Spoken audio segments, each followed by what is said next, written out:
காஞ்சிபுரத்தில் நடைபெற்ற திமுகவின் பவள விழா பொதுக்கூட்டம்.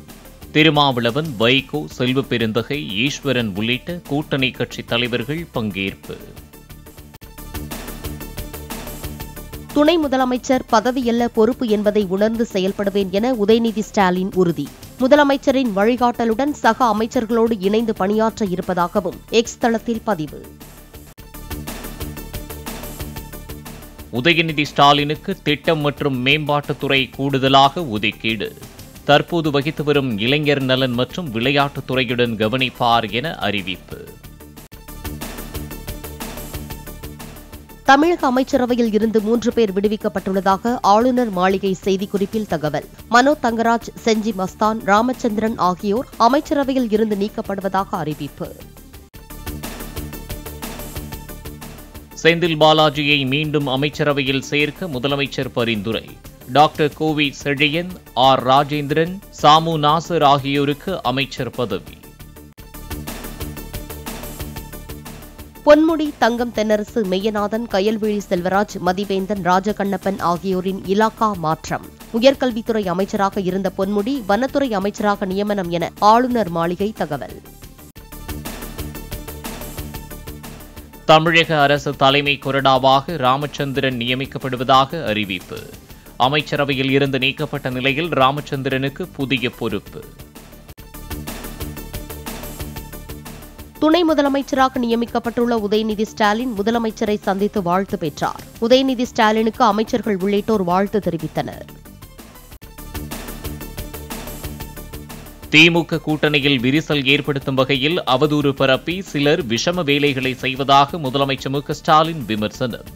திமுக கூட்டணி கலையும் என எதிர்பார்ப்பவர்களின் கனவு பலிக்காது என்றும் திட்டவட்டம்.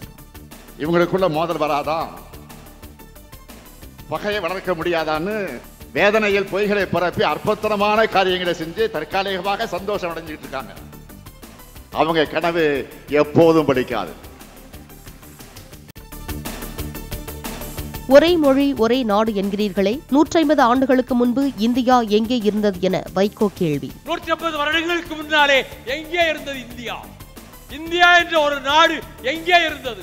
இந்தியா என்ற ஒரு நாடு கிடையாது.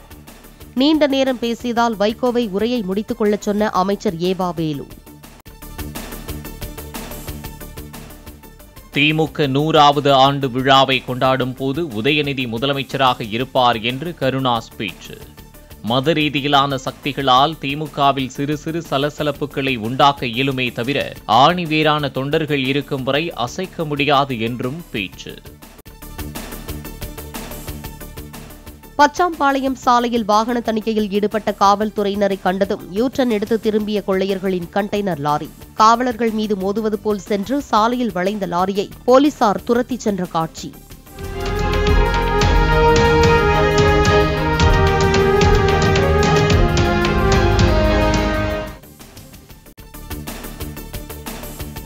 செந்தில் பாலாஜியை கைது செய்ய வலியுறுத்தியவர்களே தற்போது அவர் தியாகம் செய்ததாக கூறுவதாக எடப்பாடி கே பழனிசாமி விமர்சனம்.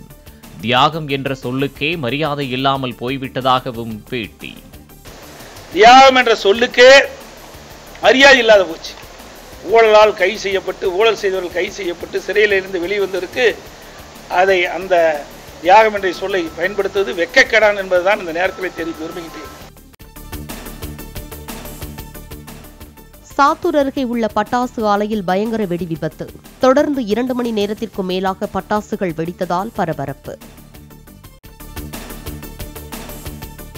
கோயம்புத்தூர், நீலகிரி, திருப்பூர், தேனி, திண்டுக்கல் உள்ளிட்ட மாவட்டங்களில் ஞாயிற்றுக்கிழமையன்று ஓரிரு இடங்களில் கனமழை பெய்ய வாய்ப்பு. தூத்துக்குடி, தென்காசி, திருநெல்வேலி, கன்னியாகுமரி மாவட்டங்களிலும் கனமழை பெய்யக்கூடும் என வானிலை மையம் எச்சரிக்கை.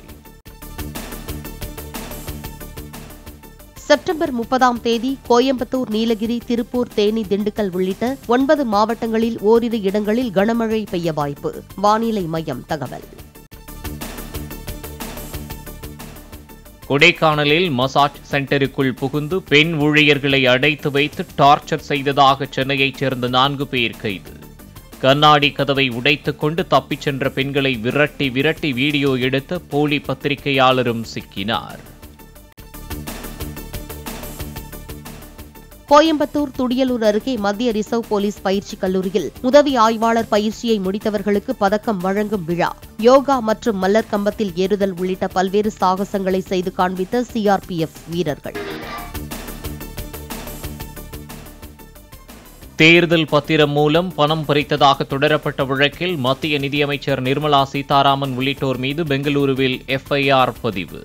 மக்கள் அதிகார சங்கர்ஷ பரிஷத் அமைப்பு தாக்கல் செய்த வழக்கில் நீதிமன்ற உத்தரவுப்படி 3 பிரிவுகளின் கீழ் எஃப்ஐஆர் பதிவு செய்த போலீசார். கொல்கத்தா பயிற்சி பெண் மருத்துவர் கொலை வழக்கில் ஆதாரங்கள் அழிக்கப்பட மருத்துவக் கல்லூரி முதல்வர் காரணம் என நீதிபதி கண்டனம். குற்றச்சாட்டு நிரூபிக்கப்பட்டால் மருத்துவக் கல்லூரி முதல்வருக்கு மரண தண்டனை கிடைக்கவும் வாய்ப்பு என எச்சரிக்கை.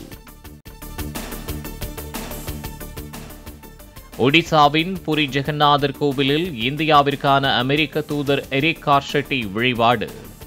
குடும்பத்தினருடன் வந்து வழிபாடு செய்தவருக்கு கோவில் நிர்வாகம் சார்பில் வரவேற்பு.